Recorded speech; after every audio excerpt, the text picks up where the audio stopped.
Hello children, welcome to असा education. मेरा नाम पायल है और आज हम कर रहे हैं ग्रेड 12 का जो सोशियोलॉजी का चैप्टर है, change and development in rural society. ये जो चैप्टर है इसका हम इंट्रोडक्शन आज कर रहे हैं अपने इस वीडियो में। इसके बाद इससे रिलेटेड जो भी टॉपिक्स होंगे वो एक एक करके अपने अगले अगले वीडियोज में हम करते जाएंगे। तो सबसे पहले ये बात करते हैं change and development in rural society. मतलब क्या बदलाव है, क्या विकास हुआ है हमारा जो एक ग्रामीण समाज है उसके अंदर। जो हमारा भारतीय समाज है मेनली वो क्या है, प्राइमरली हम क्या कहते हैं, एक रूरल सोसाइटी है। रूरल सोसाइटी का मतलब एक ऐसा ग्रामीण समाज है जबकि अर्बनाइजेशन जो है वो ग्रो कर रहा है। अर्बनाइजेशन यानी शहरीकरण। तो ये जो हमारा भारतीय समाज है मुख्यतः अगर देखा जाए तो ये एक ग्रामीण समाज है। कहने को शहरीकरण बढ़ रहा है तब भी हम ग्रामीण समाज हैं। जो मेजॉरिटी है इंडिया के लोगों की वो ज्यादातर गांव के इलाकों में रहते हैं। अगर जो 2011 की सेंसस है, सेंसस मतलब जनगणना, उसके अनुसार देखें तो 69% लोग जो हैं वो अभी भी गांव के इलाकों में रहते हैं। उनकी जो आजीविका चलती है, जो अपनी लिविंग ओवर चलाते हैं, वो किससे चलती है, या तो खेती बाड़ी से या उससे संबंधित जो भी ऑक्यूपेशंस होती हैं, कामकाज होते हैं, उनसे चलते हैं।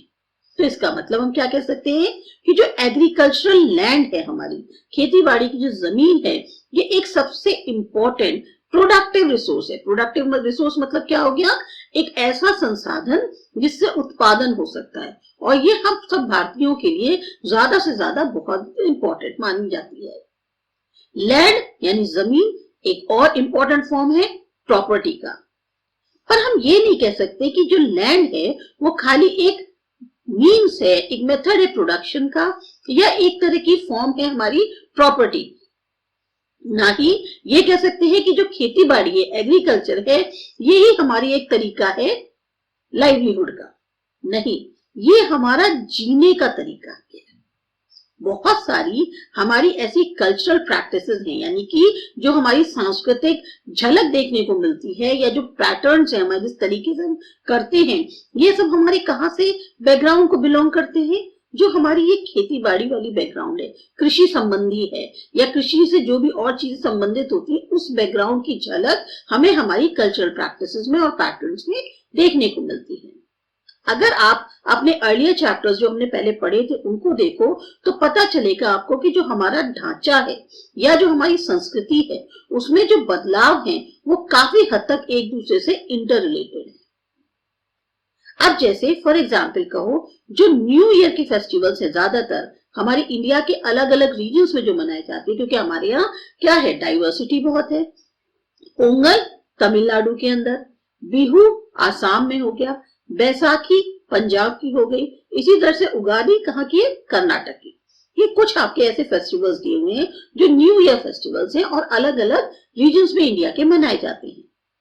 ये बेसिकली जो न्यू ईयर फेस्टिवल्स होते हैं ये क्या है, ये हमारा जो हार्वेस्ट सीजन होता है, यानी जब फसल की कटाई होती है उसको सेलिब्रेट करने के लिए और नए दोबारा से एग्रीकल्चर सीजन की जो शुरुआत होती है उसका एक तरह से सूचक है, वो चीज बताने के लिए हम इस न्यू ईयर फेस्टिवल को मनाते हैं। तो हमारे जो अलग अलग एरियाज में, रीजन्स में फेस्टिवल्स मनाए जाते हैं वो हम किस बैकग्राउंड से मना रहे हैं, हमारी एग्रेरियन बैकग्राउंड से, कि हार्वेस्ट का सीजन है और नई शुरुआत हो रही है एग्रीकल्चर सीजन। तो यहाँ पर आपको दिया हुआ है कि ऐसे ही कुछ और हार्वेस्ट फेस्टिवल्स जो हैं उनके बारे में आपको ढूंढ के बताना है कि उनकी कैसे शुरुआत होती है या कौन से ऐसे फेस्टिवल्स हैं जो इसी टाइम पे मनाए जाते हैं। अब यहाँ पर आपकी एक इमेज दी हुई है जिसमें उन्होंने बताया है कि खेती बाड़ी करते हैं, फसल पक जाती है, उसके बाद काटते हैं, तो फाइनली जो सेलिब्रेशन होता है ये कौन सा है, ये बैसाखी है पंजाब का। इसी तरह से ये वाला जो फेस्टिवल है ये बिहू है और ये कहाँ का है, आसाम का। तो ये एग्रीकल्चर से संबंधित जो है वो फेस्टिवल्स हैं। अब बहुत ज्यादा क्लोज कनेक्शन बताया गया है एग्रीकल्चर और कल्चर के बीच में, यानी जो हमारा कृषि है और हमारी जो संस्कृति है इनके बीच में एक बहुत ज्यादा गहरा रिलेशन है। जो नेचर या जो प्रैक्टिस है हमारी एग्रीकल्चर की वो बहुत ज्यादा डिफरेंट भी है। अब भाई हमारी कंट्री में अलग अलग रीजन्स हैं, तो जिस तरह की एग्रीकल्चर प्रैक्टिस होती है वो भी बिल्कुल डिफरेंट होती है। ये जो वेरिएशन है ये हमारे को किसमें देखने को मिलते हैं, अलग अलग जो हमारे रीजनल कल्चर्स हैं उसमें। तो हम ये कह सकते हैं कि चाहे कल्चर हो या सोशल स्ट्रक्चर हो, हमारे जो रूरल समाज है उसके अंदर वो काफी हद तक जुड़े हुए हैं एग्रीकल्चर से और एग्रीकल्चर का जो तरीका है जीने का उससे। हमारे यहाँ कंट्री में खेती बाड़ी जो है सबसे ज्यादा इंपॉर्टेंट सोर्स माना गया है लाइवलीहुड का, खास तौर से मेजॉरिटी की जो रूरल पॉपुलेशन है उसके लिए। पर रूरल गांव का मतलब खाली खेती बाड़ी नहीं है, बहुत सारी और भी एक्टिविटीज हैं जो एग्रीकल्चर को सपोर्ट करती हैं या जो हमारी गांव की लाइफ है उसको सपोर्ट करती हैं, और ये इनके जो है जीविका का साधन भी है जो लोग गांव में रहते हैं। अब एग्जाम्पल के तौर पे बहुत सारे कारीगर हैं, जैसे जो कुम्हार हैं, आपके कारपेंटर जो बढ़ई का काम करते हैं, वीवर्स आपके बुनकर हो गए, आयरन स्मिथ लोहार हो गए, गोल्ड स्मिथ सोनार हो गए, ये सब भी आपको गांव के इलाकों में मिल जाएंगे। और पहले ये सब लोग जो हैं एक तरह से हिस्सा होते थे जो गांव की इकोनॉमी है। भाई पैसे जो है फाइनेंशियली वहां पर कैसे वर्किंग होगी जब तक इस तरह के लोगों की वहां पर वैल्यू नहीं होगी या वो लोग वहां पर एग्जिस्ट नहीं करते होंगे। लेकिन दिन पर दिन उनकी जो संख्या है वो कम होती जा रही है, और ये तब से हो रहा है जब से ब्रिटिशर्स का राज था। हम पहले ही चैप्टर 1 में पढ़ चुके हैं कि कैसे जब बाहर से इन्फ्लक्स मतलब बहुत ज्यादा बाहर से मैन्युफैक्चर गुड्स आने लग गए, बने बनाए जो गुड्स हैं वो आने लग गए, तो उससे क्या हुआ, जो हमारे इंडिया के खुद के हैंडमेड प्रोडक्ट्स थे वो सब जो हैं उनको एक तरह से रिप्लेस कर दिया। अब हमें बाहर से बनी बनाई जब चीजें मिल रही हैं तो हम यहाँ वाली चीजों को उतनी इंपॉर्टेंस नहीं दे रहे थे। रूरल लाइफ जो होती है हमारी उसको सपोर्ट करते हैं और भी बहुत से स्पेशलिस्ट या जो क्राफ्ट पर्सन यानी कारीगर होते हैं, जैसे कि स्टोरी टेलर हैं, ये भी जो है एक तरह के स्पेशलिस्ट हैं, इनकी भी एक आर्ट है, गांव के बारे में जो फोक टेल्स हैं उनको सुनाते हैं। ज्योतिष हो गए, आपके पंडित हो गए, पानी डिस्ट्रीब्यूट करने वाले हो गए, या जो तेली होते हैं, तेल निकालने वाले हैं, वो सब जो हैं क्या कहते हैं इस रूरल लाइफ को भी सपोर्ट करते हैं। जो एक वैरायटी है, एक जो भिन्नता है काम की रूरल इंडिया के अंदर, ये हमको देखने को मिलती थी कास्ट सिस्टम में भी। अब ज्यादातर जो रीजन्स थे उसमें ये स्पेशलिस्ट और जो सर्विस कास्ट थी उसमें कौन कौन आते थे, ड्राई क्लीनर्स आ गए, पॉटर्स आ गए, गोल्ड स्मिथ यानी सुनार वगैरह आ गए।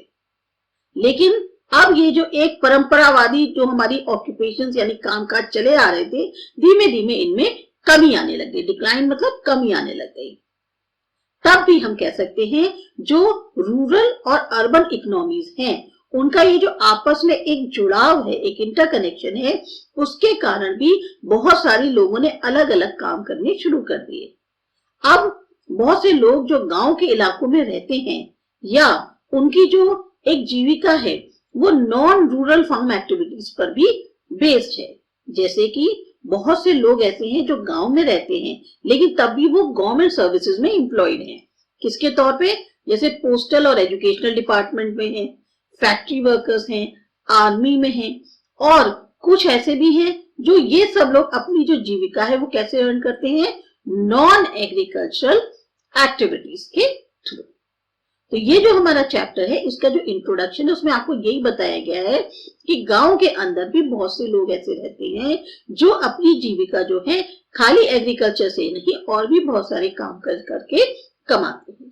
अब इसके बाद जो अगला पहला टॉपिक आएगा वो हम अपने अगले वीडियो में करते हैं। आपको ये वाला इंट्रोडक्शन अच्छा लगा, समझ में आया, तो फिर हम लोग अगले वाले जो हमारा वीडियो है उसमें मिलते हैं। तब तक के लिए बाय।